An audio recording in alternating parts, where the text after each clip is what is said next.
This is a family business. At the same time, it has grown in leaps and bounds and it has scaled. So now you're dealing with a family business that has a corporate element to it. So under your corporate governance, number one, who wrote the family constitution? How did you implement it? And then how did you then sync it into corporate culture? Right. To come up with the family constitution was not an easy task. To get consensus from all the family members, to get their input, it was not easy. It took us 4 years to put the family constitution and also the business constitution in place together with the shareholders' agreement. What we did is we initiated a consultant who worked with the family to create the rules that govern our family. And we started off with the simple governance structure of how a family should work and operate within the extended family. So that was the first part of the family constitution, where the family constitution, it's an extensive document that takes care of the extended family as long as that family member, he or she, stays within the family framework. It has do's, it has don'ts. It also has rules that govern us, that if somebody from the next generation wants to get married, what is it that they need to do and what is the expense that is allowable for that wedding.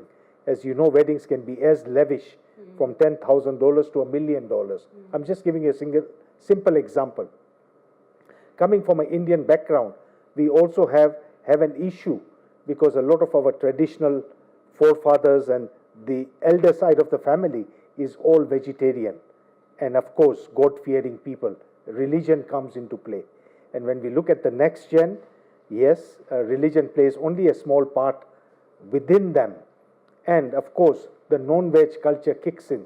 So how does the family constitution take care of that, having a balance between the old and the new? And it clearly defines what you can do within the framework of your joint household and what you can do outside, right? It also depicts that if a family member is not in the business or is not following the rules or becomes a rebel, what are the consequences? So it is a framework for the family.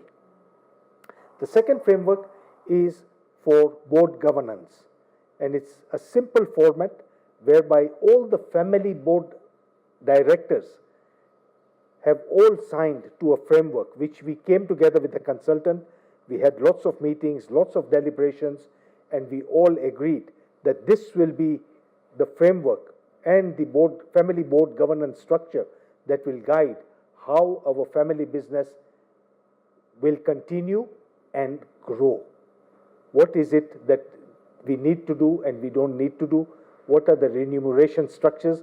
Because at the end of the day, a lot of fights are around wealth creation and remuneration of various family members.